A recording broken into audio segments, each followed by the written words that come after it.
fa tsy manino efa namatsika ireo e.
Vale no voka zao a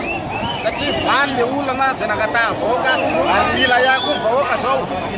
zavatra tsy azavain'ny député rehetra satria afasapa voka fahoriana fijaliana misy atao ny tany sy firenena ny tany lavo tsy no mandajaka ny tany vahoaka mahantra tsy mihinan-kanina tsara fa mihinan-kanina ny olona am'izao rariny raha mijoro amin'ny rariny tsy misy vahoaka malagasy